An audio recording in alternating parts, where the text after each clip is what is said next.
Ինչ կապ ունես Նիկոլ Փաշինյանի հետ։ Ես ունեցել եմ ուղղակի կապեր իշխանությունների հետ, մասնավորապես Դիանա Ղզրոյանը, ինչ կապ ունի Թուրքիայի իշխանության հետ։ Թուրքիան մեր թշնամին չէ։ Շնորհակալություն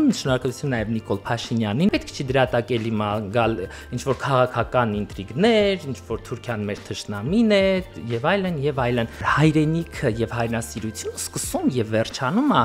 ինչ որ սուրճի բաժակի շուրջ խոսակցություններով, բամբասանքներով եւ քաղաքական անցուդարձեր քննարկելով։ Ինչ տեղի ունեցավ մրցույթում։ Εμվիսի մեկնաբանություններ կային Երանի կաբլուկը ջարդվի բեմի վրա ընկնես։ Ես անպայման դատի եմ տալու։ Դու խորտակեցիր ծնողներիդ երազանքը հանուն քո ինքնության։ Դա շատ լուրջ հետք է թողել իմ հոգեբանության ու հետագա կյանքի վրա։ Ինչքան էլ դա հաճելի կամ ոչ հաճելի լինի որոշակի մարդկանց, եւ ես շատ հպարտ հայ տրանսգենդեր կին եմ։ 3, 2, 1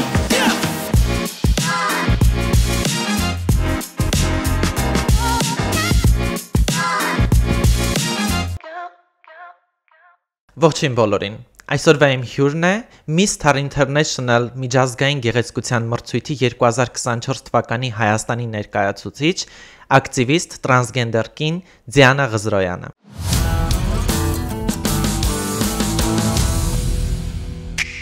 Ողջույն Դիանա ջան, շնորհակալություն իմ հյուրը լինելու համար, որովհետև բազմաթիվ նամակներ եմ ստացել, որ քեզ պետք է հրավիրեի մասնակցեիր իմ ոդկասթին։ Շնորհակալություն Լիլիթ ջան, ես նույնպես շատ ուրախ եմ գտնվելու այստեղ քո սկսած նոր պրոյեկտի շրջանակներում ու առիթից օգտվելով ցանկանում եմ քո սկսած նոր այս պրոյեկտին ծրագրին երկար կյանք։ Շատ շնորհակալություն, միանգամից անցնեմ հարցերին։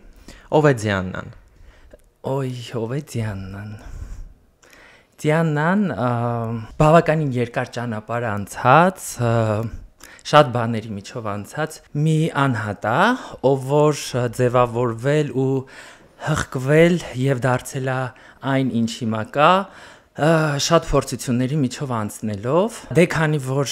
ես ծնվել եմ Հայաստանում, մեծացել եմ Հայաստանում, պատանեկությունս անցել է Հայաստանում, հետեւաբար այդ զարգացման անցումային փուլը նամանավանդ տրանսգենդեր կանանց համար Հայաստանում մի քիչ բարդ է լինում, որովհետեւ նախ սկզբի շրջանում կա վախ, կա մտածմունք, արդյոք դու կարող ես հասնել քո իրական ինքնությանը, այսինքն ներդաշնակությանը, քո արտաքնի եւ ներաշխարհի հետ կապված, սկզբից լինում է վախ, սկզբից լինում է մտորում։ Դա բոլորի մոտ կա իմ կարծիքով, նմանատիպ երկրներում ապրող տրանսգենդերների մասին է խոսքը, ովքեր ծնվում ու մեծանում են կոնսերվատիվ հասարակության մեջ ու շատ պահպանողական։ Իմ կարծիքով այստեղ եմ, որպեսզի եւս մեկ անգամ ոգեշնչեմ իմ նման շատ դերևս չհղկված եւ այդ ճանապարհը չանցած կանանց, ովքեր որ պետք է ինձ տեսնելով ու իմ նման այլ կանանց, այդ թվում նաև քեզ եւ շատ ուրիշների, որպեսզի վախենալ պետք չի եւ պետքա միշտ առաջ գնալ։ Շնորհակալություն քո լավ խոսքերի համար, ոգևորող խոսքերի համար տրանս համայնքի ներկայացուցիչներին։ Դու կիսատ թողեցիր քո ուսումը, ինչու։ Դե բնականաբար այդ ուսման կիսատ թողնելը կապված էր էլի թե ես որ երկրում էի ապրում, ինչ հասարակության մեջ ու պլյուս դրան իմ պարագայում գումարվեց իմ պապանողական ընտանիքի դիրքորոշումը իմ գենդերային ինքնության վերաբերյալ։ Դրա համար ուսանողական տարիներին ես ունեի մեծ երազանք իհարկե դառնալ բժիշկ, լավ մասնագետ, որտեղ ես իմ մասնագիտությունը ընտրել եմ սիրով, այլ ոչ թե խորհրդով կամ ինչ որ մեկի ուզելով, օրինակ, որտեվ շատ դեպքերում ծնողներն են ուզում, չէ, որ ես ինչ մասնագետը դառնան երեխաներ, բայց իմ պարագայում այդպես չի եղել, դա երկկողմանի է եղել, ու այո, այդ ուսման կիսատ թողելը շատ ցավոտ էր եւ իմ համար եւ ըստ երևույթին ծնողներից, որովհետեւ ուսումը, համասարանական տարիներին այդ ուսանողական կյանքի ձեռքբերումն էլ հեշտ չի տրվել ինձ, որովհետեւ ես մինչեւ այդ պարապել եմ, մինչեւ այդ ունեցել եմ անքուն կամ քիչ քնած գիշերներ, որոնք ինձ տարել են համասարան, հետեւաբար իմ համար նույնպես շատ ցավոտ էր կիսատ թողնելը, բայց ելի եմ նշել հարցազրույցների ընթացքում, որ ուրիշ տարբերակ չկար, որտեղ համասարանում ես շատ էի խտրականացվում, իսկ իմ ուսանողական տարիներում իմ արտաքինը նույնպես առանձնապես չէր համապատասխանում այն բիոլոգիական սեռին, որը ես կրում եի եւ որով ինձ ուզում էին տեսնել համասարանական դասախոսական կազմը կամ ուսանողները, հետեւաբար դժվարանում էր իմ կյանքը։ Կարելի է ասել, որ դու խորտակեցիր ծնողներիդ երազանքը հանուն քո ինքնության։ Իմ կարծիքով ես խորտակեցի ծնողներիս եւ իմ երազանքը այդ առումով մասնագիտության հանուն իմ ինքնության, այո, ու այդ որոշումը ընդհանրապես հեշտ չի տրվել։ Ինձ այդ որոշումը ես կայացրել եմ ոչ թե մեկ օրում կամ մի քանի ժամում, ինչպես շատերը կարող են մտածել ու մեկ-մեկ մեկնաբանությունների տակ գրում են, որ դա դու արել ես ըստ երևույթին գումարի համար, դա դու արել ես ըստ երևույթին քո աշխարհիկ կյանքը վայելելու համար, բայց ինձ համար այդ մեկնաբանությունները անծանոթ մարդկանց կողմից նույնիսկ զավեշտալի են ու շատ ոչ իրական, որովհետև այդ մարդիկ չգիտեն, չեն եղել իմ կոշիկների մեջ ու չեն անցել այն ճանապարհ ու այդ որոշումը կայացնելու ժամանակ իրենք չեն եղել իմ կողքին ու չեն տեսել ես ինչ ապրումներով եմ այդ որոշումը կայացրել ու ինչքան երկար է ձգձգվել։ Դա ամիսների որոշում է եղել։ Ինչ հոգեվիճակում է գտնվում հիմա Դիանան։ Հիմա եթե անկեղծ մրցույթից հետո իմ հոգեվիճակը շատ է փոխվել ու շատ է տարբերվում նախքին իմ հոգեվիճակից։ Ըստ երևույթին դա բնականon հոգեվիճակ է նմանատիպ մրցույթներից ու նմանատիպ աժոտաժից հետո այն երկրում, որտեղ որ լայն շերտերի կողմից այդքան էլ չողջունվեց, իսկ որոշ մարդկանց կողմից նույնիսկ ահաբեկվեց, նույնիսկ սպառնալիքներով ու շատ բացասական մեկնաբանություններով մարդիկ եղան, ովքեր որ փորձում էին ամեն գնով կոտրել ինձ, այդ ճանապարհին, բայց իհարկե դա չստացվեց նրանց մոտ ու հիմա շատ մրցույթից հետո շատ էլի նամակներ եմ ստանում, նույնիսկ լրիվ անծանոթ մարդկանց կողմից ոչ LGBT համայնքի, որ ասում են Դիանա Ղազարյանի խոսքը փաստորեն խոսք էր, դու ասում ես ու անում ես, մենք քո դուխն ենք սիրում։ Ես այդ խոսքերից շատ եմ ոգևորվում, որովհետև եթե ոչ LGBT մարդկանց կողմից նույնիսկ նկատվել է այդ համարձակությունը, դե իրանք անվանում են դա դուխը, ուրեմն ես կարծում եմ, որ հաղթանակը եղել է միանշանակ մերը ու այն հաջողությունը, որ մենք ունեցել ենք այդ ճանապարհը ավարտին հասցնելով պատվով, դա արդեն մեզ համար շատ մեծ հաղթանակ էր։ Իսկ հոգեվիճակի պարագայում կան խառը տարբեր զգացումներ իմ ներսում մրցույթից հետո, կա ինչ որ հոգնածության, մի քիչ ավելի հանգիստ խաղաղ վիճակի անցնելու ցանկություն, կա հակառակը նորից ինչ որ բան սկսելու ցանկություն, այդպիսի հոգեվիճակում եմ հիմա։ Քանի որ դու սկսեցիր մրցույթից խոսել, իմ հարցերը հաջորդիվ մրցույթին են վերաբերվում, ինչու որոշեցիր մասնակցես, ահռելի գումարներ ծախսեցիր։ Այո։ Ոչ մեկ չի պատկերացնում, թե ինչ դժվարությունների մեջով անցար։ Դե դժվարությունների մասին Լիլիթ ջան դու տեղյակ ես շատ լավ։ Դրա համար գոնե դու կարող ես դրա մասին բարձրաձայնել, որ այո դա եղել է շատ դժվար, որովհետև շատ մարդիկ մինչև որս խոսում են ասեկոսեները, որ դա ինձ տրվել է, ես ունեցել եմ ուղակի կապեր իշխանությունների հետ, ինձ առաջ են տարել, ես ինչ որ մեկի հետ գաղտնի կապերի մեջ եմ, դրա համար սիրելիներս, եթե երանի այդքան ամեն ինչ հեշտ լիներ, հավատացեք, դուք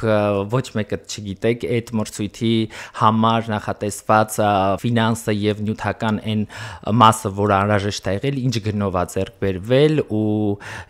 ինչ ճանապարհ ենք անցել մենք, հա, հասնելու մասին է խոսքը։ Դե մոտավորապես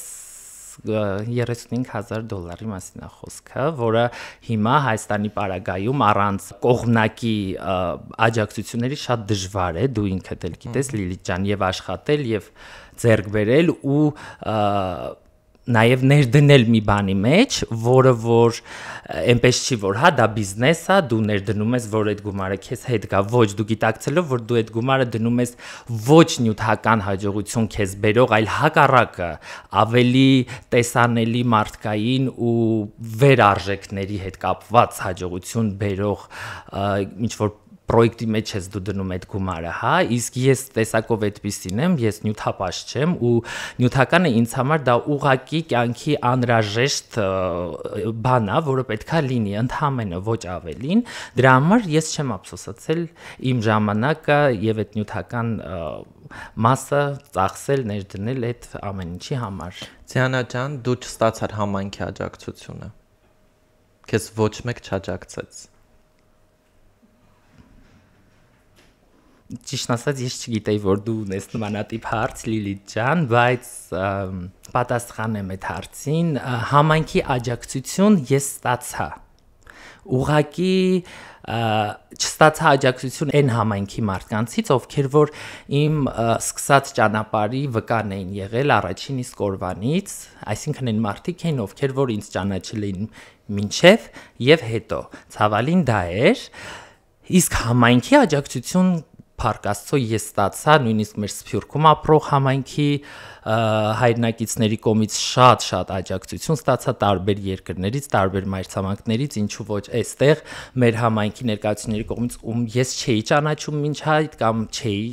շփում ունեցել, բայց հիմնական այո աջակցությունը, որը որ ավելի սպասելի էր ու ավելի քո համար ցանկալի ու ոգևորող կլիներ, այն մարդկանց աջակցությունն էր, ովքեր որ պետք է կարողանային մարսել այդ դիմացինի հաջողությունը հեշտությամբ ու փորձել ոչ թե լռել, այլ գոնե աջակցել ինչ-որ չափով, որովհետև իմ կարծիքով ես իմ տեսակով այնպիսի մարդ եմ, որ ինձ ճանաչողները գիտեն, եթե ես իմ կյանքում չեմ արել ինչ-որ լավ բան, հաստատ վատ բան էլ երբեք չեմ արել։ Դրա համար իմ կարծիքով շատ տարօրինակ էր այդ աջակցություն չստանալ, այո, բայց իմ կարծիքով դա էլ իր պատճառները ունի, մի քիչ միշտ դժվար է մարսվում դիմացինի հաջողությունը, դա էլ պետք է սովորել ինքդ քո մեջ կարողանալ կատարել այդ գործողությունը, այո, միգուցե ինչ-որ բան դժվար լինի դիմացինի հաջողությունը ձեռքբերումը մարսել, ընդունել, բայց պետք է սովորեցնես քեզ դա անել, որովհետև նույն հաջողությունը միգուցե քո մոտ էլ լինի, իսկ երբ որ դու չես դա մարսում, չես ընկալում դիմացինը, դու ամբողջ կյանքում ուղակի մնալու ես այդ չմարսողի դերում, ոչ ավելին։ Ինչի համար ասացի դու չստացար համայնքի օգնությունը, չստացար համայնքի աջակցությունը, որովհետև լուրեր են պատտվում, որ այ օրինակ Դիանան չի կարողանալու հաղթի մրցույթին։ Ձեռնունայն է դուրս գալու այդ ամեն ինչից։ Ճիշտ ասած ես այդ ասեկոսների մասին տեղյակ չէի, դա իմ կարծիքով ընդհանրապես մեկնաբանություն է, որը որ ցակել է ինչ որ մեկի գլխում, ինչ որ բաներից ելնելով դա իր խնդիրն է Քավլիցի։ Եթե կարող էր ինքը բերել հաջողություն, թող փորձի այս տարին նա բերել այդ հաջողությունը, ես երկու ձեռքով կծափահարեմ եւ կասեմ արդարացված է եղել քո քայլը։ Ցավոտ թեմաներին ենք վերադառնում։ Դիանա, ունես աջակցություն ընտանիքից։ Ցավոք ոչ, դրա մասին բոլոր ինձ ճանաչող մարդիկ գիտեն, ես իմ ընտանիքի անդամների հետ ուղիղ կապի մեջ եղել եմ նույնիսկ ասեմ 7 տարի առաջ, այսինքն նույնիսկ կապ չի եղել մեր մեջ, թեկուս հեռակա, վերջին 7 տարիների ընթացքում որ մնաց աջակցություն լինի, բայց գիտեք, այդ աջակցություն չլինելն էլ հենց ինձ համար ավելին ական աջակցությունը միգուցե հիմա իմ ասածը մի քիչ փիլիսոփայական միտքն չի, բայց ես նկատի ունեմ այդ աջակցությունն է ինձ մոտիվացնում, որ ես ավելի առաջ շարժվեմ, որ ես ավելի շատ ապացուցելու բան ունենամ եւ ինքս ինձ եւ իրենց, որ ես սխալ ուղու վրա չեմ ու ես չեմ անում ոչ մի բան, որը որ պետք է չաջակցվի։ Երբ որ բարձրաձայնվեց լրագրողների կողմից, մեդիայի կողմից, որ դու մասնակցելու ես միջազգային մրցույթի, տեղի ունեցավ ատելության բուռն ալիք։ Ինչպես կարողացար հաղթահարես, արդյոք հաղթահարել ես թե ոչ, ինչ կատարվեց։ Բնականաբար հաղթահարել եմ, իհարկե դժվարությամբ, որովհետև ես ինչքան էլ իմ տեսակով միշտ եղել եմ անվախ, միշտ եղել եմ նպատակասլաց, այսինքն եթե ես ունեցել եմ միշտ ինչ-որ նպատակ, ես դրան հասել եմ եւ փորձել եմ համենայն դեպս հասնել անկախ ճանապարհի բարդություններից, որովհետև հենց այդ բարդություններն է, որ դու հասկանում ես, որ դու ավելի լուրջ ճանապարհի վրա ես, որովհետև երբ որ ինչ-որ մի նպատակի ճանապարհ լինում է դյուրին ու առանց խոչընդոտների, դու ինքդ քեզ ուզում ես մի վարքյան հարց տալ, հա, ինչ ճանապարհ է, որ ոչ մեկին ոչ հետաքրքրում է, ոչ կան բարդություններ, որովհետև ցանկացած լուրջ ու իրական նպատակի ճանապարհը լինում է շատ բարդ ու շատ խոչընդոտներով, իսկ այդ իմ ճանապարհի հենց այդ շրջանից սկսվող բարդություններն ու խոչընդոտները ինձ հասկացնում էին, որ դու շատ իդեալական ճիշտ ճանապարհի վրա ես, դու պետքա շարունակես, որովհետև այս արձագանքները նշանակում են, որ դու անում ես մի բան, որը մինչև այդ չէր արվել այդ ձևաչափի մեջ։ Այսինքն դու պետք է շարունակես մինչև վերջ։ Եվ ես հպարտությամբ եմ շարունակել մինչև վերջ ու մի բան էլ ավելացնեմ Լիլիթ ջան, այդ ասեկոսեներ տարածողները, ովքեր որ արդարացրել են իրենց դիրքորոշումը ինձ չաջակցելու, իբրև թե ես չեմ կարող մրցույթից հաղթանակ բերել դրա համար, ասեմ, որ սիրելիներս, եթե դուք այդ մրցույթային 7 օրերի ընթացքում իմ փոխարեն լինեիք 18 սանտիմետր բարձրակրունկների վրա 24 ժամից 19 ժամը եւ ամեն մի վայրկյանը մեկ քո հեռախոսի նամակները սկսեին գալ ու դու տեսնեիր քո էկրանի վրա, որ անթիվ անհամար մեկնաբանություններ ես դու ստանում քո տարբեր վիդեոների ու պոստերի տակ ու տեսնում ես ինչ մեկնաբանություններ, դրանք այնպիսի մեկնաբանություններ էին, որ ես այդ ժամանակ հասկանում եմ, սրանք դիտավորյալ էս կոնտեքստով մեկնաբանություններ են, որ ես կոտրվեմ, որ ես ձախողվեմ, որովհետև այնտեղ այնպիսի մեկնաբանություններ կային, Երանի կաբլուկը ջարդվի բեմի վրա ընկնես, Երանի նենց այդ պատտվելուց գլորվես, որ խայտարակվես, էլ չշարունակես։ Ես կարդում եի այդ մեկնաբանությունները ու դրանք fake edge-երով էին գրված, այդ վար ես չեմ կարող հստակ ասել դրանք LGBT մարդկանց կողմից էին գրված այդ նույն չաջակցող, թե ոչ LGBT, դրա համար չեմ կարող զրպարտել, չգիտեմ, բայց ամեն դեպքում մեկնաբանությունները այնպիսին են, որ այդ մրցութային իրավիճակում, որ դու մրցում ես 30 երկրների հետ, իսկ այդ 30 երկրների ոչ մասնակիցները, ոչ իրենց հետ եկած անդամները դելեգացիայի, իրենք նույնիսկ չգիտեն Հայաստանը որտեղ է։ Իրանք սկսում են զարմացած նայել, թե այս կինո ով է Հայաստանից եկել է Բրազիլիա առաջին անգամ այս ձևաչափի մրցույթ, իրենք բոլորը նույնիսկ եւ զարմացած էին, այսինքն դու զգում ես այդ որ դու շադրության կենտրոնում ես, որ դու փորձում ես ինչ-որ բան լավ անել, քեզ մի կողքից մեկնաբանություններով փորձում են անթիվ անհամար շեղել, կոտրել։ Հետևաբար այդ մարդիկ, երբ որ լինեին իմ փոխարեն այդ ընթացքում, իմ կարծիքով իրենք նույնիսկ չէին կարողանա հասնել մինչև գալայի վերջը կաբլուկների վրա կանգնել ու հպարտությամբ ավարտել այդ ամեն ինչը։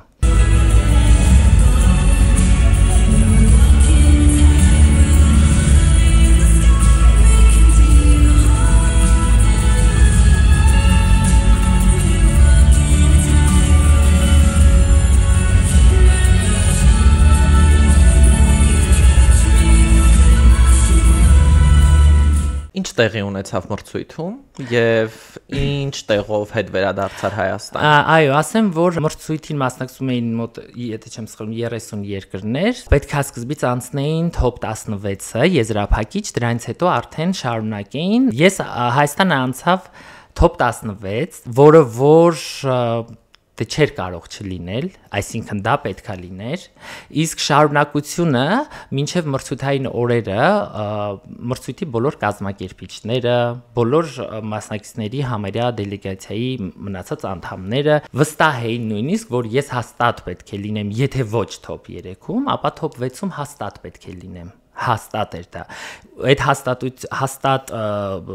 վիճակը իմ մոտ էլ կար, որովհետև ես ինքս մինչև մրցույթը ժյուրիների հետ հարց ու պատասխանի ժամանակ ստացա այնպիսի տպավորություն, որ հաստատ մենք կանք, եթե ոչ top 3-ում, ապա top 6-ում։ Իսկ ինչի ոչ, արդեն ես այդ ժամանակ չէի մտածում հաղթանակի եւ ավելի երկրորդ երրորդ հորիզոնականի համար Լիլիթ ջան, որովհետև ցավոք նշեմ, որ այդ մրցույթի կազմակերպությունում ներսում կային խնդիրներ, այնտեղ կատարվում էին բաներ, որոնք որ շատ տարօրինակ էին, ամենասկզբից էլ պարզ էր հաղթողը ով էր, ես դա հասկացել էր, ինչպես բոլոր մասնակիցներն էին հասկացել, դրա համար եմ դրա մասին բարձրաձայնում, այսինքն դա լիներ միայն իմ սուբյեկտիվ կարծիքը, ես միգուցե չբարձրաձայնեի, բայց դա մրցույթից հետո բոլոր մասնակիցների միջև եղավ ինչ-որ թեթևակի կոնֆլիկտ, բայց ոչ մասնակիցների մեջ, այլ բոլոր մասնակիցները ընդդեմ կազմակերպությանը եւ կազմակերպիչներին։ Դրա համար ես արդեն մրցութային օրին ձգտում էի գոնե ավելի բարձր տեղ, որտեղ ես հասկանում էի, որ ես եկել եմ մի երկիր, մի կազմակերպության մրցույթի, որտեղ կազմակերպիչները չգիտեն նույնիսկ Հայաստանի մասին ու այդքան էլ ցանկություն չունեն Հայաստանի հետ աշխատելու, որովհետեւ իրենք ընտրում էին հաղթողին ըստ իրենց գլխավոր հովանավորի Ariana Century տնօրենի հիմնադիր նախագահի հենց Արիաննայի ցանկությամբ, այսպես ասած, կոպիտ, որովհետև մրցույթը այս տարի լիովին կազմակերպվում ու ֆինանսավորվում էր Ayna Center-ի կողմից, ու իրենք արդեն ունեին իրենց հաղթողը, դա պարզ էր սկզբից բոլորի համար։ Դու վիրավորված ես։ Ասեմ, մրցույթի սկզբից ես ոչ թե վիրավորված էի, այլ սկզբից ես նախ հպարտ էի, որ անկախ այդ արդյունքից, top 16-ի ես ինձ կողքից նայում էի, վիդեոները, ֆոտոները, ես հասկանում էի, որ ես ինչ արել եմ բավականին պատվով ու առաջին անգամվա համար բավականին ոչ համենայն դեպս վատ։ Ու դրանից հետո, երբ որ մրցույթի գալայից հետո անմիջապես հետո ինձ մոտեցավ կազմակերպության նախագահը Տարա Ուելսը, ինձ մոտեցավ ձեռքերը պարզած, երբ որ ես նստած էի արդեն, top 16-ից հետո չէի անցել, միջանցքում նստած էի, այդ ժամանակ մոտորումների մեջ էի, չէի հասկանում ինչա կատարվում, ինքը այսպես ձեռքերը պարզած միջանցքի մյուս ծայրից տեսա, որ գալիս է դեպի ինձ ու ասում է, «Oh Diana, I'm so sorry, I'm so sad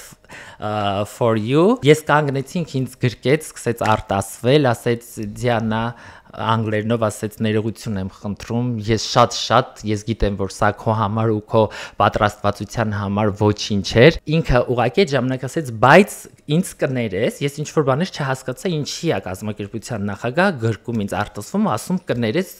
դրա համար, ասում եմ լավ, երևի ինձ ուղղակի support անում, աջակցում է։ Ու մոտավորապես մի ամիս հետո արդեն այդ իմ բոլոր հարցերի պատասխանները ստացա, երբ որ արդեն հայտարարություն տարածեցին այդ կազմակերպությունում Miss International-ում, որ կազմակերպության բաժնետոմսերը վաճառել են այդ տերը Tara Wells-ը Ayna Center-ին, արդեն հենց իրանք են զբաղվելու մյուս տարի, չկա, այսինքն նախկին տնօրինությունը, հետևաբար ես արդեն ենթադրում եմ, որ տնօրենի ցավը այդ աջակցելու եւ ներողության այդ կոնտակտը իմ հետ եղել է զուտ այն, որ ինքը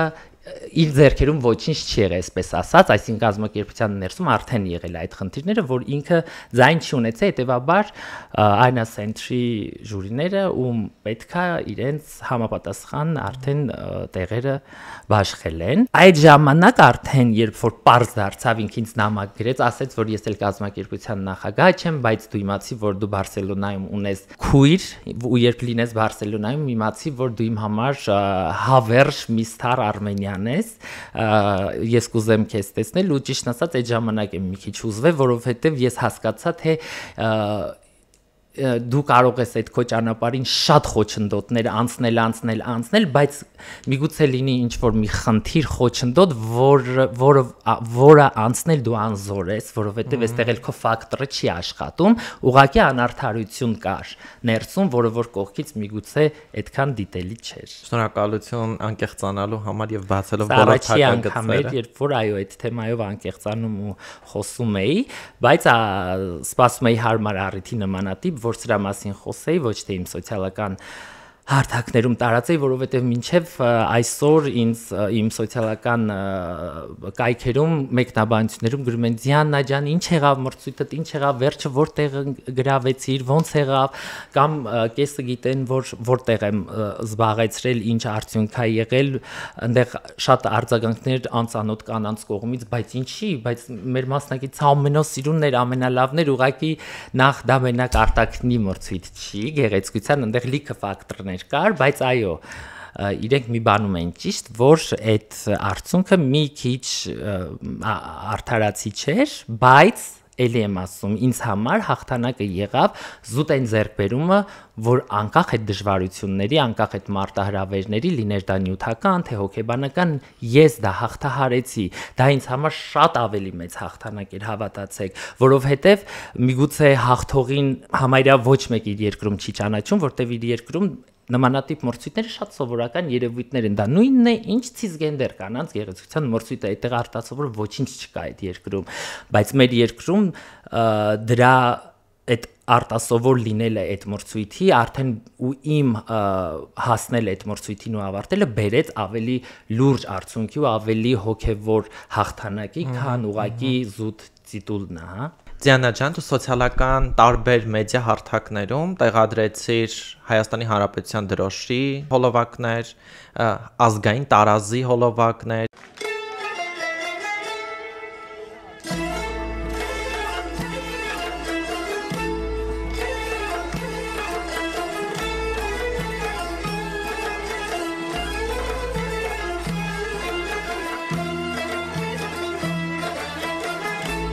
Ողջույն սիրելիներս, ես այս պահին գտնվում եմ Սան Պաուլո քաղաքում եւ ներկայացնում եմ Mr. International գեղեցկության մրցույթում Հայաստանը։ Ինչ էր հետապնդում սա։ Ուզում էիր հրահրել իր հասարակությանը, թե ուզում էիր ցույց տալ, որ մենք էլ ենք այդ արժեքներին։ Նախ, այո, շատ լավ հարց է դա, որովհետեւ դա միգուցե շատ մարդկանց կողմից լինի անհասկանալի, թե ինչու համար էր դա արվում։ Նախ ասեմ, որ մրցույթի ձևաչափը ինքնին, լինի դա տրանսգենդերների գեղեցկության մրցույթ, միջազգային թե սովորական ցիսգենդեր կանանց, ձևաչափը նույնն է։ Այսինքն, տվյալ երկրից պատվիրակը, ով ներկայանում է որպես միս, ինքը չի ներկայանում որպես մոդել նմանատիպ մրցույթներում, նա ներկայանում է որպես անձ, իր երկրի կոպիտ ասած դեսպան, իր երկրի կողմից ուղարկված, որը պետք է ներկայացնի իր երկրի մշակույթը, համայնքը, իր համայնքի վիճակը այդ երկրում, բայց ոչ իր անձը, իր անձի միջոցով, այսինքն պետք է նա ներկայացնի։ Հետևաբար եւ ազգային տարազը որպես այդպիսին ցուցադրելու առիթ էր միջազգային հարթակում, այսինքն, որպեսզի մարդիկ տեսնեին, որ Հայաստանը ինչպիսի մշակույթ ունեցող ու ինչպիսի ըստ իս շքեղ մշակութային դետալներ կրող պետություն է, որովհետև ես ինքս լինելով հայ տրանսգենդեր կին, իմ հայրենասիրության մասին էլի խոսեմ, որովհետև ես երբեք չեմ հոգնի խոսել իմ հայրենասիրության մասին, ինչքան էլ դա հաճելի կամ ոչ հաճելի լինի որոշակի մարդկանց, թեև ես նկատել եմ, որ այդ ճանապարհից հետո լիքը մարդկանց կողմից ոչ LGBT խրախուսվել ու ողջունվել է այն քայլը, որ ես անկախ իմ գենդերային ինքնությունից մնում եմ հայրենասեր ու իմ հայրենիքին նվիրված ու իմ հայրենիքի ջատագովը, որովհետև պետք է այսպես թե այնպես գա մի շրջան, որ մարդիկ հասկանան, այդ հասարակության ներսում կարող են լինել բազմաթիվ շերտեր եւ բազմաթիվ մարդիկ, բայց նման մարդիկ բոլորը պատկանում ու կրում են այդ երկրի այդ պետության պատմական ու մշակութային ժառանգությունը ու եթե դա արվում է ոչ ինչ որ վատ նպատակներով, դա արվում է ուղղակի ցուցադրելով աշխարհին մեր ազգային է, ինչի քննադատել։ Բազմաթիվ օգտատերեր գրում էին, որ Հայաստանի անունը մի տուր, Հայաստանի սիմվոլիկան մի ցույց տուր, ոչ մի տեղ։ Իրենց միակ այդ մեկնաբանություններ գրող ագրեսիվ հիմնականում կանանց, ինչպես ասել եմ, կանանց ու հիմնականում ոնց հասկացել եմ ըստ իմ սեփական ստատիստիկայի, վիճակագրության նմանատիպ մեկնաբանություններ ու կարծիք ունեցող մարդիկ հիմնականում 40-նանց կանայք են, ովքեր չգիտեմ ինչ են այդպես ագրեսիվացած ու ինչ են այդպես ծանր տանում, որպեսզի Հայաստանի սիմվոլիկաներից ինչ որ մեկը ես փորձում եմ կրել կամ ցուցադրել, դրա մեջ ընդհանրապես վատ բան չկա, իսկ եթե իրենք տեսնում են դրա մեջ վատ բան, դա նշանակում է, որ իրենք չեն կարողանում այդ նույն բանը անել իրենց հայրենիքի համար ու իրենք նեղվում են, որ ինչ որ տրանսգենդերքին դա անում է շատ ավելի սիրով, պատվով ու շատ ավելի նվիրվածությամբ իր հայրենիքին ու իրենք սկսում են դրանից ագրեսիվանալ, որովհետև նմանատիպ մարդկանց համար հայրենիքը եւ հայրենասիրությունը սկսում եւ վերջանում է ինչ որ սուրճի բաժակի շուրջ խոսակցություններով, բամբասանքներով եւ քաղաքական անցուդարձեր քննարկելով այդ մարդկանց մոտ հայրենասիրությունը այդտեղ սկսում եւ այդտեղ վերջանում այդ բաժակը։ Այդ կանայք մեջ բերում են, որ դուք ինչ ես, բազմաթիվ մեկնաբանություններ ուսումնասիրելուց հետո։ Այո, ես տրանսգենդեր կին եմ, կին չեմ եւ շատ հպարտ տրանսգենդեր կին եմ ու տրանսգենդեր կինն էլ կարող է լինել հայ, չգիտեմ, վրացի, ռուս կամ եվրոպացի։ Տրանսգենդեր կինը նույնպես անձ է եւ ունի ազգային պատկանելիություն, ուզեն թե չուզեն, իմ ազգային պատկանելիությունը հայ է, եւ ես շատ հպարտ հայ տրանսգենդեր կին եմ։ Նախքան մրցույթը մասնակցել լրագրողները գնացել էին քո հայրական տուն, հարևաններին էին սկսել հարց ու փորձ անել, ինչ դիրքորոշում ունես, ինչ կարծիք ունես դրա վերաբերյալ։ Եվ ուզում եմ նշել նաև հրապարակվեց քո հին նկարները, որտեղ ես սովորել եւ այլն։ Նախ առաջինը այո, ասեմ, որ դեղին մամուլը արեց իր կեղտոտ գործը, իրեն համապատասխան, շատ իդեալական։ Չգիտեմ ինչպիսի մարդկային արժեքներ պետք է ունենան նմանատիպ մամուլի լրագրողները, հա, ովքեր փորձեն ինչ որ մեկի, հա, կյանքին վտանգ սպառնացող քայլեր ձեռնարկել հանուն իրենց PR-ի ու իրենց քաղաքական լկտի ու կեղտոտ խաղերի, որոնց մեջ ես ընդհանրապես չկամ, ուղղակի ես իմ որ իբրև Հայաստանի Հանրապետության քաղաքացի ունեմ իրավունք, ինչպես ցանկացած քաղաքացի ունենալ քաղաքական դիրքորոշում։ Դա իմ խնդիրն է, դա իմ իրավունքն է, հա, իսկ երբ որ դեղին մամուլը փորձում է գտնել դրա տակ ինչ-որ կեղտ, ինչ-որ այլ բաներ ու դրա ճանապարհին, որպեսզի իր սև գործը ավելի իդեալական կատարի, փորձում է կատարել գործողություններ, որոնք որ միգուցե քո կյանքին հետագա վտանգ կսպառնան, ուրեմն ամենամինիմալը նմանատիպ մարդիկ զուրկ են իրական արժեքներից մարդկային, որոնք իրենք բնութագրում են LGBT մարդկանց, հա, իբրև այլասերված մարդիկ։ Եթե վերանայենք գործողությունները մարդկային, հա, իրենց արած գործողությունները շատ ավելի վատն են, քան այլասերված գործողություն կոչվելը, հա։ Դրա համար ես դա չեմ մոռացել ու դա շատ լուրջ հետք է թողել իմ հոգեբանության ու հետագա կյանքի վրա, որովհետև գնալ, թիրախավորել իմ ծնողների տունը դիտմամբ տարածել, փորձել հարևաններից ինչ-որ հարցազրույց վերցնել, ճշտել իմ մանկությունը ինչպես է անցել, իմ ուսանողական կյանքը ինչպես է անցել, ով է եղել իմ հայրը, ով է եղել իմ եղբայրը, ովքեր են եղել իմ եղբայրները, ով է եղել իմ մայրը։ Ինձ շատ հետաքրքիր էր ուղղակի այդ լրագրողները իրենք իրենց անկողին ու իրենց ընտանիքի կուխնյան վերանայել էին այդ հարցերը ճշտելուց առաջ։ Իմ կարծիքով իրենք մեծ հիասթափություն էին ապրել, երբ որ փորձել էին ճշտել իմ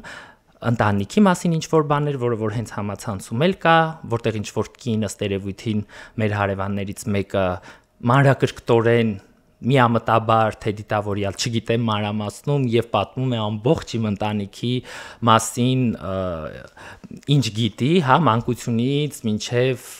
հիմա, པարզ զգացվում է ձայնագրությունից էլ, որ լրագրողը խորը հիասթափություն է ապրում, որովհետեւ նա սպասում է հարևանից ավելի ամպագորգոր եւ սուր հայտարարություններ իմ անձի, իմ ընտանիքի վերաբերյալ, որովհետեւ նա անդադ շեշտում է իսկ ինչպիսին են եղել նրա ծնողները, իսկ ինչպիսին է եղել նրանց մանկությունը, իսկ նրանց տանը միշտ ինչ վիճակ է տիրել, այսինքն տալիս է հարցեր, որոնք որ գոնե լրագրողական էթիկայից դուրս են, ուր մնաց մարդկային ու ցանկացած էթիկայի կանոններից դուրս չլինեն հասկանում եք, ես այդ ձայնագրություններն ու այդ վիդեոները տեսնելուց նողկանք ու զզվանք եմ ապրել լրագրողների նկատմամբ, որովհետև չեմ պատկերացրել մարդ ինչքան կարող է նենգ լինել ներսից, չար լինել ներսից, որ փորձել թիրախավորել ու ինչ-որ մեկի կյանքին վտանգ սպառնացող բաներ անել, որին ընդհանրապես չեն ճանաչում ու փորձում են ներքաշել իրենց կեղտոտ քաղաքական ինտրիգների մեջ։ Դրա համար ես հիմա մտածում եմ, որ արդեն մրցույթից հետո մի քիչ բալանսավորեմ իմ հոգեվիճակը ու կյանքը, ես անպայման դատի եմ տալու այդ լրատվականին Օրագիր Նյուզին ու հենց այդ լրագրողին, որը որ Օրագիր Նյուզի Գյումրի մասնաճյուղի ինչ որ աղջնակ է, անունը չեմ հիշում, բայց ես ֆիքսել պահել եմ, իր ռեպորտաժն է եղել, իր նյութն է եղել, ես իրեն դատի եմ տալու ու սիրելի աղջնակ, իմ կարծիքով դատական process-ը քո համար շատ դաժան է լինելու, որովհետև դու խախտել ես ոչ միայն մարդկային բոլոր նորմերը, դու խախտել ես բարոյական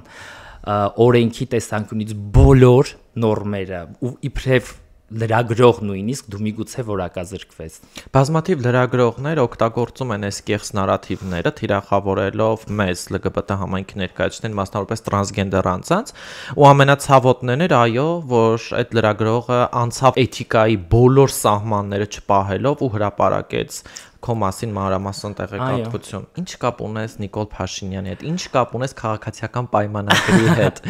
Բոլորովին վերջերս քո հարցազրույցներից մեկում ասել ես, որ Նիկոլ Փաշինյանը քո քրաշն է։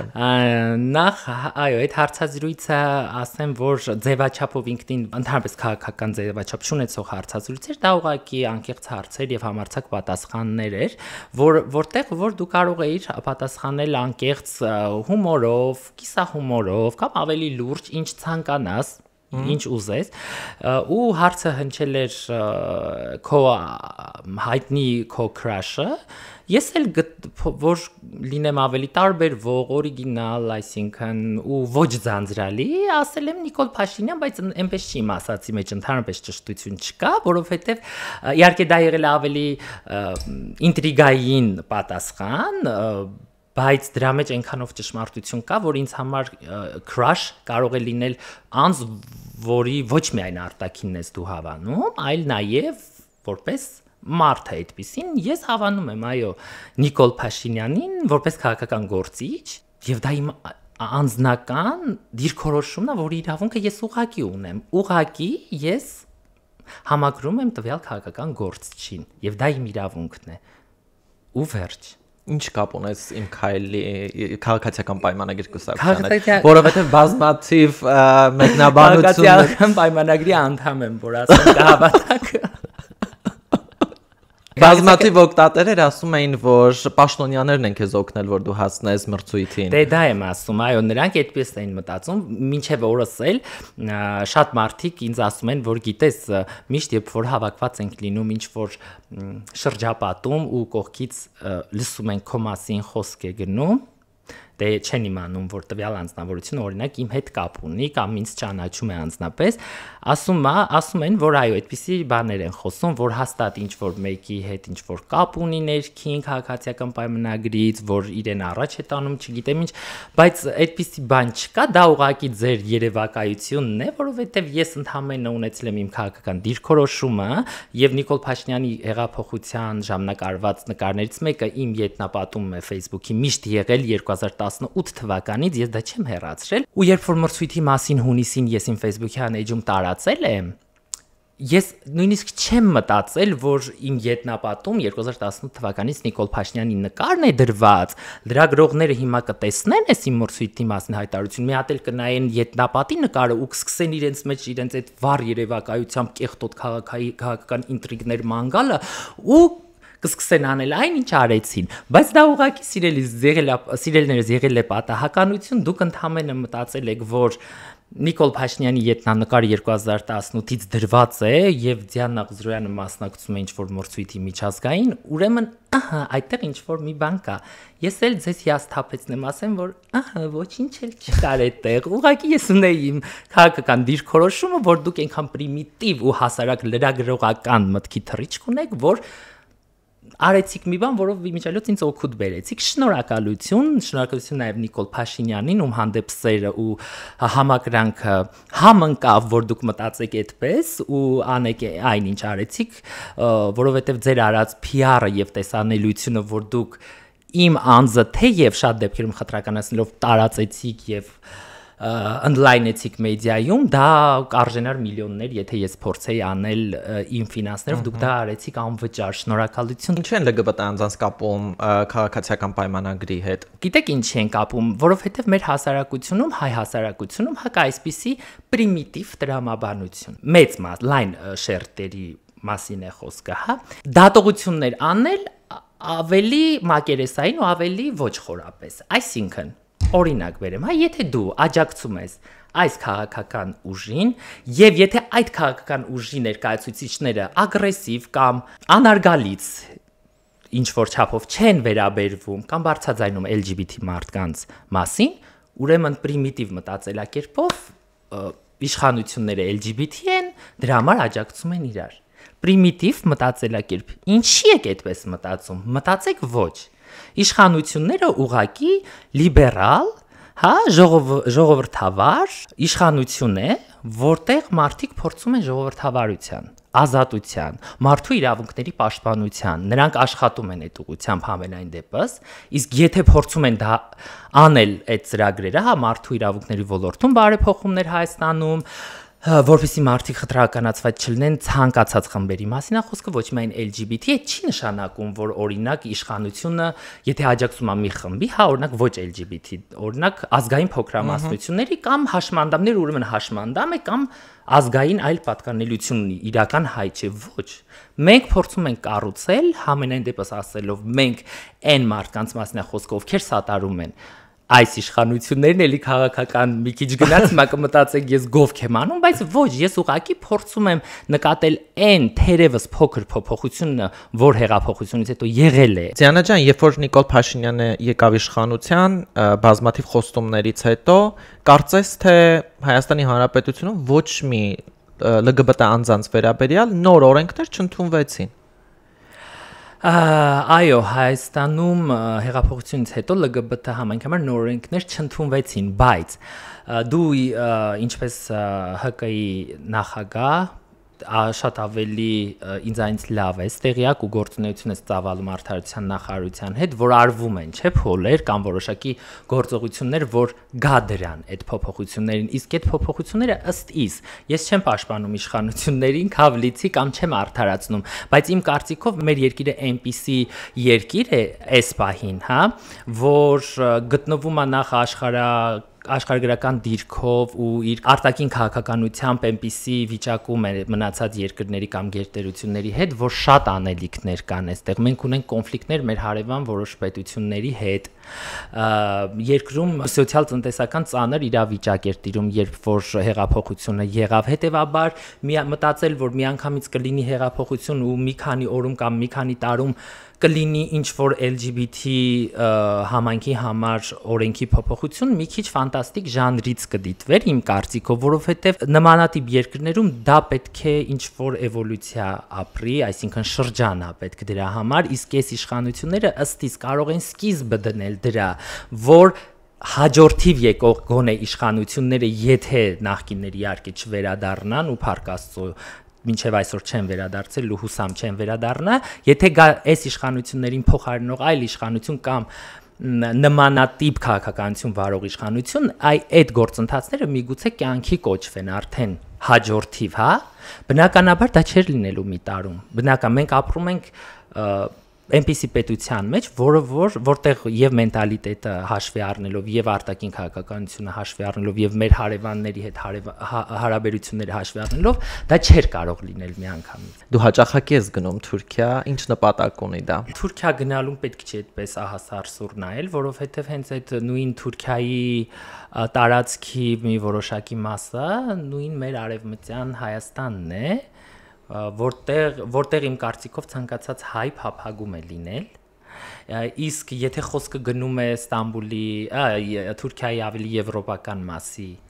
վերաբերյալ, ինչ են գնում Ստամբուլ, որը Հայաստանի հետ ընդհանրապես կապ չունի եւ պատմության մեջ չի ունեցել, ապա ասեմ, որ շատ հարուստ պատմամշակութային ժառանգություն կրող քաղաք է, որտեղ որ ցանկացած անձ, ցանկացած ազգի ներկայացուցիչ իմ կարծիքով երազում է լինել գոնե մեկ անգամ, իսկ այն մարդիկ, ովքեր մեկ անգամ գոնե եղել են, էլի են փորձում վերադառնալ այնտեղ, որովհետև Ստամբուլը, այո, Ստամբուլը դա մշակույթների ու մենթալիտետների ոնց որ բախման խաչմերուկ լինի ըստ իս, որովհետև Թուրքիան հենց ինքնին մահմեդական պետություն է, բայց մարդիկ Ստամբուլում բաժանվում են երկու խմբի, աշխարհիկ մարդիկ եւ ավելի պապանողական, իսլամական, մահմեդական, ավելի մենտալիտետով ու հավատքով ապրող մարդիկ ու ամենահետաքրքիրը նա է, որ այդ երկու տարբեր աշխարհները մշակութային, հա, չեն խանգարում իրենց ապրել։ Հասկանում եք, այսինքն մենք եթե Հայաստանում չենք ընդունում LGBT մարդկանց պատճառաբանելով, որ մեր մենթալիտետը, մեր ազգային արժեքներն ու ավանդույթները դա թույլ չի տալիս, որտեղ մենք իբրև առաջին քրիստոնյա ազգ չենք կարող հանդուրժող լինել մեր հասարակության մեջ LGBT մարդկանց, այնինչ դու գնում ես Ստամբուլ եւ տեսնում ես, որ մարդիկ երկու տարբեր բևեռների ապրում են շատ հանգիստ եւ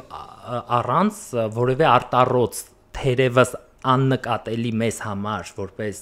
այլ ազգի ներկայացուցիչ որպես տուրիստ մեզ համար աննկատելի ինչ որ խնդիրներով են ապրում, հա, բնականաբար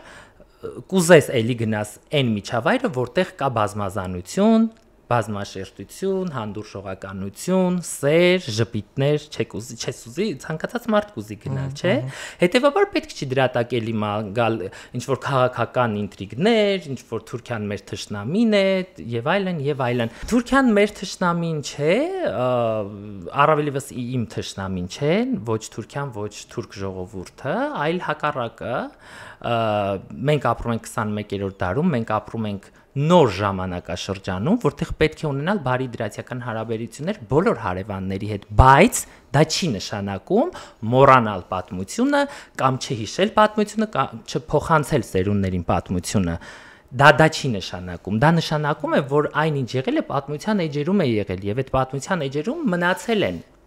Այո, եթե կան ինչ-որ խնդիրներ, եթե կան չլուծված հարցեր, կարելի է դրանց մասին բարձրաձայնել, կարելի է դրանց մասին խոսել, սերունդներին փոխանցել, որպեսզի մեր պատմությունը չմոռացվի, բայց դա չանել դրոշ վառելով, թշնամանք տարածելով, համարելով, որ սա իմ թշնամին է, նա իմ թշնամին է, ոչ։ Դա կարելի է անել քաղաքակիրթ ձևով։ Մյուս տարի Հայաստանի Հանրապետությունում սպասվում են նոր ընտրություններ։ Աջակցելու ես իշխանությանը, ընտրելու ես իշխանությանը, ընտրելու ես Նիկոլ Փաշինյանին։ Դե բնականաբար արդեն տրամաբանական է, որ ընտրելու եմ եւ աջակցելու եմ իշխանությանը, որովհետեւ ես անձամբ իմ սուբյեկտիվ կարծիքով էլի եմ ասում, նշում եմ, որ ես կարծում եմ, որ դեռ կարելի է մի քիչ էլ սպասել, տեսնել փոփոխությունների, որովհետեւ շատ մեծ ժամանակ չի անցել հեղափոխությունից հետո, առավել եւս երբ հեղափոխությունից հետո արտաքին գործոնների ազդեցությամբ շատ քաղաքական ինտրիգներ են եղել մեր պետության ներսում, թե արտաքին, թե ներքին, դրա համար այդ ամեն ինչը հաշվի առնելով պետք է էլի լինի ժամանակ այս իշխանություններին անել այն, ինչ խանգարում են այդ ներքին եւ արտաքին ուժերը ու շատ լավ են անում։ Ինչ նպատակներ ունի Դիանան։ Դիանայի նախ ամենաառաջին նպատակը ուղղակի ապրելն է, շարունակել ապրելն է այնպես, ինչպես մինչ հիմա է արել, այսինքն ներդաշնակ, բաց եւ պարզ թափանցիկ բոլորի համար, ճանաչող եւ չճանաչող մարդկանց համար, չլինել ինչ որ քողարկված այլ դիմակի ներքո, այլ լինել ինքս իմ դեմքով, ինքս իմ տեսակով ու շարունակել ապրել, իսկ թե այդ շարունակության մեջ ինչ նոր նպատակներ, ինչ նոր ձեռքբերումների կփորձեմ հասնել, դա բնականաբար արդեն ըստ ինքնահոսի պարզ կլինի։ Վիրավորված ես հասարակությունից կամ համայնքից։ Ես եթե անկեղծ հասարակությունից վիրավորված չեմ բնականաբար, որովհետև Փառք Աստծո այս մրցույթի շրջանակներում եւ դրանից հետո մինչեւ այսօր ես կարողանում եմ կոտրել կարծրատիպեր, ես այդպես եմ կարծում, որովհետև ես ստանում եմ լիքը մեկնաբանություններ, նամակներ, որոնք որ ոչ միայն LGBT մարդկանց կողմից են, այլ նաեւ այլ մարդկանց կողմից են, իսկ այդ նամակները ինձ այո իրոք ոգեշնչում են, որովհետև այդ նամակները կարդալուց դու հասկանում ես, որ քեզ գրել են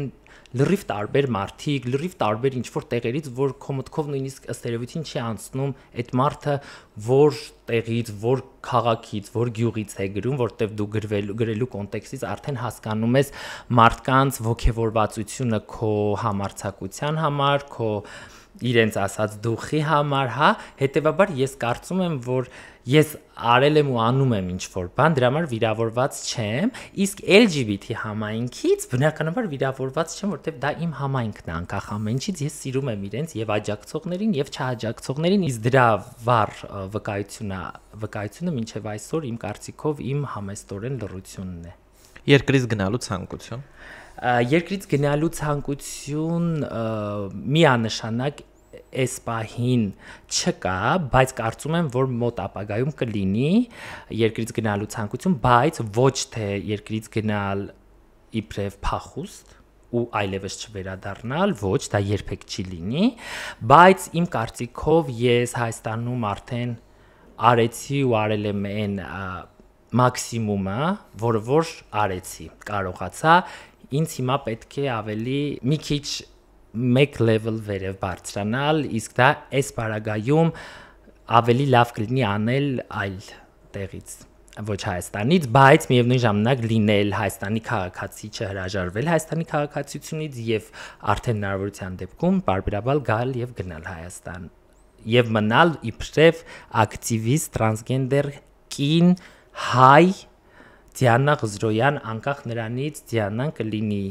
Հայաստանում, Եվրոպայում, թե այլ տեղ, դա կապ չունի, ես միշտ կրելու եմ իմ հայ ինքնությունը հպարտությամբ ու իմ անձնագրից երբեք չեմ հրաժարվելու։ Խոսում ես քրիստոնեությունից, բայց դու ընդունված չես քրիստոնեական հասարակության կողմից։ Չեմ կարծում, որ ընդունված չեմ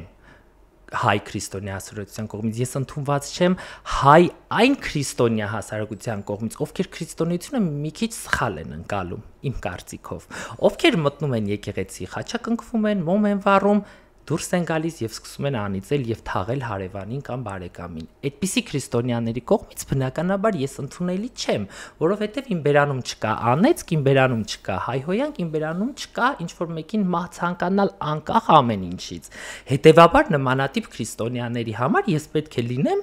ոչ քրիստոնյա։ Իսկ քահանաների կողմից։ Հա, քահանաների կողմից եղել է արձագանք բավականին սուր ու հրահրող, այդ վիդեոն երևի տեսել եք YouTube որտեղ մի ինչ որ քահանա փորձում էր հրահրելով հասարակությանը ու կոչ անելով որ պետք է կանխել եւ պետք է կասեցնել այս մարդու մասնակցությունը, իսկ դա ինչ է նշանակում պետք է կանխել ու կասեցնել, սպանել, հա, դա է վառել, այսինքն երբ որ նայում ես այդ հոլովակը, հասկանում ես, որ տվյալ անձնավորությունը համարում է իրեն հոգևոր առաջնորդ, հա, քրիստոնյա հոգևոր առաջնորդ, ով բացահայտ վիդեոյի մեջ կոչ է անում մարդկանց կանգնեցնել ինձ եւ չթույլ տալ որպիսի ես մասնակցեմ այդ մրցույթին, իսկ ինչ է նշանակում կանգնեցնել, դա արդեն մեծ հարցական է, հասկանում եք, այդպիսի քրիստոնյաների համար բնականաբար ես ընդունելի չեմ եւ բնականաբար ես շատ տարօրինակ եւ վատն եմ, որովհետեւ ես խոսում եմ արդեն իրական թեմաների ու իրական արժեքների մասին, որոնք հենց իրական քրիստոնեությունն ու աստվածասիրությունը աստվածասիրության մեջ կա, քրիստոնեության ու աստվածասիրության մեջ կա, այլ ոչ թե այն, ինչ իրենք փորձում են համարել քրիստոնեություն։ Բնականաբար իրենց համար ես ոսկոր եմ, որը որ կանգնած է իրենց կոկորդին, այսինքն իրենք ասում են, որ չէ, Աստված չի ընդունում ու շարունակում են արդեն պետքա այսպես անենք, այնպես անենք, բայց մեկ այլ մարդ ասում է ես տրանսգենդեր կին եմ, այո, ես քրիստոնյա եմ, ես աստվածավախ եմ, ես չեմ ցանկանում ոչ մեկի մահը։ Գնում ես եկեղեցի։ Միանշանակ չեմ ասի, որ ամեն կիրակի պատարագների եմ գնում, չեմ խափի, բայց բնականաբար պարբերաբար երբ անցնում եմ եկեղեցու մոտով կամ ուզում եմ քաղաքից դուրս այլ եկեղեցի գնամ, ես գնում եմ միանշանակ մեծ էներգիա ու լիցքեր եմ ստանում եկեղեցուց ու ես դա չեմ անում այն քրիստոնյաների նման, որ դա իբրև քրիստոնյա իմ պարտքն է գնալ մոմ վառել, խաչակնքվել, նույն ռեֆլեքսային գործողությունները անգիր արած կրկնել եւ դուրս գալ, ոչ, ես գնում եմ այդ սրբավայր կառույց, հա, որտեղ որ կա մեծ էներգետիկա ու որտեղ որ դու նստում ես ու կապ ես հաստատում ինչ որ տիեզերական ուժի հետ, ես ասում եմ Աստծո, թող ինչ որ մեկը ընկալի այլ բան կամ ամեն մեկը փոփորձի իր Աստծուն իր ձև ընկալի, կարևորը ընկալի, իսկ Աստված մեկն է, հա, Աստված բոլորից ներսում է, Աստված եկեղեցում չի կամ Աստված դրսում չի, Աստված ինչ որ տեղ չի, Աստված ցանկացած մարդու ներսում է ու ցանկացած մարդ ինքն է որոշում իր ներսի Աստված ինչ է իրեն թելադրում, վառել, ջարդել, սպանել, պախարակել այն մարդկանց, ովքեր որ տարբերվում են կամ այն մարդիկ, ովքեր որ չեն համապատասխանում իրենց աշխարհայացներին, թե հակառակը իրական Աստծո տված քո ներսի Աստծո տված սիրով փորձել սեր տարածել ու ասել, որ ես չեմ ցանկանում ոչ մեկի մահը, այլ հակառակը ինձ մահ ցանկացողներին ցանկանում եմ ողջամտություն ու խելամտություն ու մեղքերի թողություն, ինչի ոչ վերջի։ Այս ամբողջ դեպքերից հետո կարողանում ես փողոց դուրս գալ, օգտվել սրճարաններից, տրանսպորտից։ Գիտեք, այս ամեն ինչից հետո այդքան էլ չեմ կարողանում, բայց ոչ թե նրա համար, որ ես վախեցած եմ կամ վախենում եմ, այլ հիմնականում ամեն քայլափոխի ճանաչում են ու ես զգում եմ հայացքներից թեկուս ուղակի երկար նայելուց թեկուս մոտենալուց ասելուց որ մենք ձեզ ճանաչում ենք սուպերմարկետում շատ դեպքեր եղել այսինքն ես զգում եմ որ մարդիկ մեծ մասը ճանաչում են դրա համար ոչ թե վախենում եմ շատ նմանատիպ տեղերում երևալ, այլ իմ համար մի քիչ դիսկոմֆորտ է, որովհետև այդքան ուշադրության կենտրոնում առանց էնել մեդիա դաշտում ուշադրության կենտրոնում ես։ Ես գիտեմ նաև, որ քեզ Եգիպտոս չեն թողել, սահմանապահները քեզ հետ են ուղարկել։ Ես նախկինում Եգիպտոսի Հանրապետությունում 2 անգամ եղել եմ Շարմ էլ Շեյխում եւ նորմալ իմ հանգիստը անցկացրել եմ 2018-19 թվերին, բայց դրանից հետո երբ որ փորձեցի նորից մուտք գործել Եգիպտոսի Հանրապետություն, գիտեմ քո համար Լիլի ջան մի քիչ այդ հիշողությունները եւ առաջացնում են ծիծաղ եւ ինչ որ չափով տարակուսանք, որովհետեւ մենք բոլորս այդ 4 օրերի ընթացքում, երբ ես Եգիպտոսում եի եւ չէինք կարողանում ինձ հետ վերադարձնել հայրենիք, այսպես ասած, մենք շատ անհանգիստ էինք, գիտեմ դու էլ, բայց ասեմ, որ դա եղավ նրա համար, որ այդ 3-րդ անգամ սահմանապահները հայտնաբերեցին իրենց համակարգում, որ ես տրանսգենդեր կին եմ եւ իբրև տրանսգենդեր կին չեմ կարող մուտք գործել իրենց երկիրը, որովհետեւ իրենց երկիրը իսլամական պետություն է եւ չի ընդունում նմանատիպ մարդկանց, իսկ իմ հարցին թե լավ, եթե չեք ընդունում, բա 2 անգամ ինչպես եմ ես եկել եւ նորմալ առանց խնդրի իմ հանգիստը անցկացրել, իրենք ասեցին, որ ուղղակի այդ 2 դեպքում սահմանապահները չեն նկատել, որ դուք տրանսգենդեր կին եք, դրա համար ձեր գործերի մեջ չեն խորացել անձնագրային եւ չեն հայտնաբերել այդ փաստը ես էլ այդ ժամանակ ասացի լավ, իսկ հիմա հաջորդիվ ինչ էին սպասում, իրենք ասեցին, որ ըստ երևույթին ձեզ հետ ենք ուղարկելու, իսկ իմ հարցին թե երբ, նրանք չտվեցին կոնկրետ պատասխան ու չէին տալիս, իսկ որը իմ մեջ առաջացնում էր արդեն բացասական ինչ-որ զգացողություններ, որովհետև դու փորձում ես ճշտել քեզ երբ հետ կուղարկեն կամ փորձում ես ինչ-որ կապի միջոց, իրենք ասում էին, որ կապի միջոց մենք քեզ չենք կարող տրամադրել, որովհետև դուք չեք հատել Եգիպտոսի սահմանը, հետևաբար չեք կարող ունենալ եգիպտական կապի միջոց, հեռախոսային, որ հետևաբար ինտերնետ էլ ունենաք եւ կապ հաստատեք ձեր ծանոթների եւ բարեկամների հետ։ Փորձեցի խնդրել իրենց, որ իրենք տրամադրեն, նույնպես մերժեցին, ասեցին, որ մինչեւ հետ վերադարձ դուք չեք կարող կապ հաստատել ու դու ինքդ գիտես Լիլի ջան, ինչ դժվարությամբ եմ ես այնտեղից այդ 4 օրի ընթացքում, որտեղ ինձ պահել էին, կապ հաստատել քո հետ, որպեսզի հասկանանք ինչ է կատարվում ի վերջո եւ այսպես ասած իմ կյանքը միշտ լի է արկածներով ես դա եմ ուզում ասել այո լի է արկածներով որոնք երևի պատահական չեն որ հենց իմ կյանքում են լինում շատ որովհետեւ ինձ թվում է այդ արկածները միշտ լինում են այն մարդկանց կյանքում ովքեր նախ փնտրում են դրանք թեկուզ ենթագիտակցորեն իսկ ես տեսակով միշտ այնպեսին եմ որ ես չեմ սիրում միապաղաղ պարզ եւ հանգիստ հեշտ կյանք ես սիրում եմ ավելի արկածներով բարդություններով նորություններով անկումներով վերելքներով կյանք որովհետեւ դա է հենց կյանքի բուն իմաստն ու էությունը ու այդ կյանքն է դարձնում մեզ այն ինչ մենք դառնում ենք վերջի վերջո, հա։ Այո, ես գիտեմ, որ դու շատ դժվարությունների միջով ես անցել, այդ թվում նաև մրցույթում քո հագուստների հետ կապված, երբ որ վերջի ժամերին եւ օրերին են այդ ամեն ինչը պատրաստվել։ Երբ կարողացանք կարել Այո։ Այդ ամեն ինչը մենք արենք այլ երկրում, որտեղ շատ լարված իրավիճակ էր Հայաստանում տիրում, բնականաբար դա շատ դժվար էր։ Այո, բազմաթիվ խնդիրների միջով անցած հպարտ եւ ուժեղ տրանսգենդեր կին Ձիաննա։ Շնորհակալ եմ բովանդակալից անկեղծ զրույցի համար եւ քեզ ցանկանում եմ նորանոր հաջողություններ։ Ես միշտ հպարտացել եմ քո աշխատանքով։ Շնորհակալություն Լիլի ջան, ես էլ քեզանից եմ շատ շնորհակալ քո չհանձնվող տեսակի համար, քո պայքարող տեսակի համար ու միշտ ուզում եմ, որ դու էլ այդպեսին լինես, որովհետև ես սիրում եմ իմ այն քույրերին, ովքեր որ իրենց տեսակով ներկայացնում են ոգեշնչող կնոջ տեսակ։